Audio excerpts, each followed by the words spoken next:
She asked, hijab, isn't that oppression? No, it's not oppression, it's covering. The women covering their heads or covering their bodies is not an oppression. Their husband didn't tell them to do that. Their fathers didn't tell them to do that. Their sons didn't tell them to do that. The imam didn't say to do that. God said, for the Muslim ladies,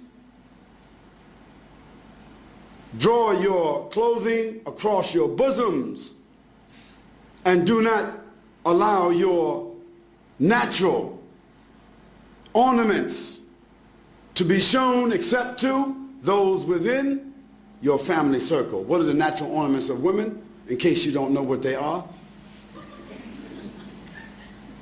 Their breasts, their shapes that happen to be different than that of men, their hair, those adornments should be covered.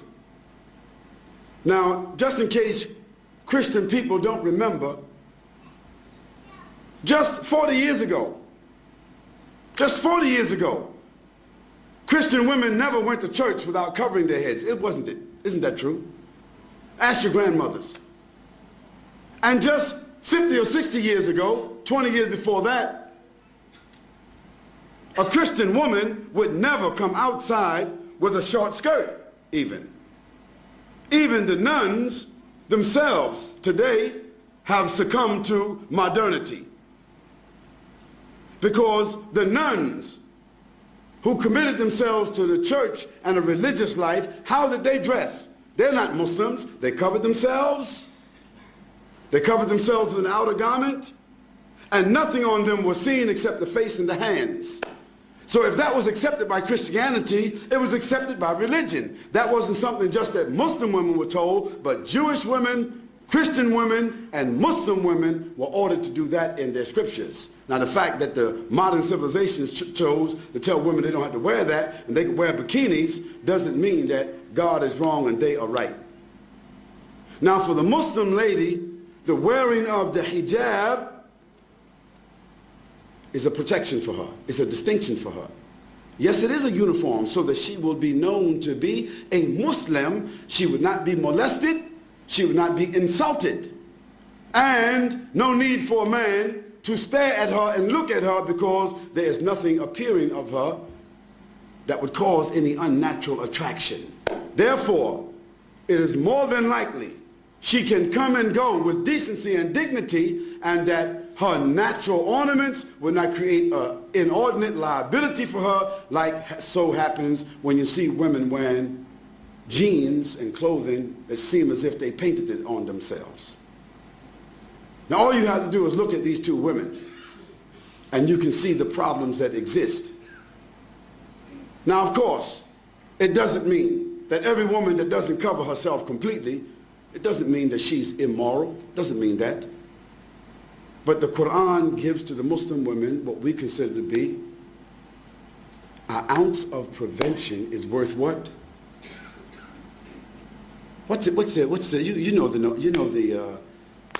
called? An ounce of prevention is worth what?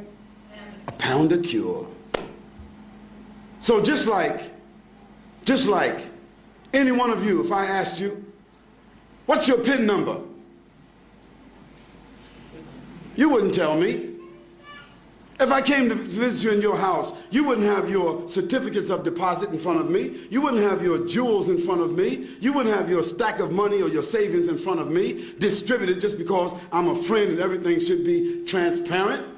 No, you have those valuables in a place that is safe. Might be a bank, might be a safety deposit box.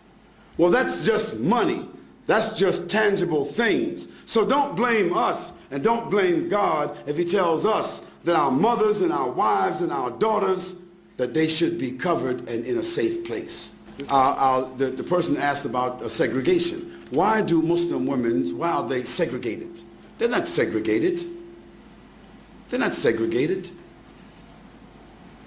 They're separated. There's a difference between segregation and separation. For instance, outside here, you have toilets that say male, female, don't you? Don't you? Why? Why shouldn't there just be a toilet? Because there are sensitivities that we as moral, decent, dignified, educated people accept. That there are sensitivities and privacy that the female would like to have as opposed to just walking into an open toilet. Now maybe in Amsterdam or some other places in Europe where they just have open toilets, it's different. But in most cases in the world, in most places in the world, they select to have a male and a female toilet. Why? Because there's the inherent inclination of human beings to provide sensitivity for women and sensitivity for men. Now in Islam, for us, it's not a matter of being inherent. It is something which is God-given inspiration to do what? To separate the sexes. That means the genders. Doesn't mean absolute separation, like we can't see each other, we can't talk to each other, but generally, my wife just doesn't, I don't go to another man's house and I just sit down with his wife and dance with his wife, and he sit down and dance with my wife, and this is a matter of friendship. Bob, just drop over anytime you like. Okay? We don't do that. No, I come to visit Bob or Abdullah. Abdullah's wife comes to visit my wife. I don't socialize with his wife, and he doesn't socialize with my wife. Although there may be occasions where we eat together, our families socialize together, but generally, after boys and girls reach the age of 7, the Prophet said, even if they're brothers and sisters, separate them from the bed. And when they get to the age of menstruation and they realize another level of consciousness, then give them separate rooms. What to do what? To preserve and protect them from tendencies that human beings have, tendencies that has manifested itself in civilizations where they don't do that protection. So we are obeying Almighty God. That's what we're doing. And sometimes we just have to believe what God orders us to do and benefit from the medicine. Sometimes when we don't follow what God tells us to do, then we see later on the reasons why. So we don't apologize for that. We say that it brings us dignity, it brings us distinction. Whether it be the hijab of the women or the separation of the men and the women, it brings us distinction, it brings us dignity and protection and morality, additional morality. That's why we do it.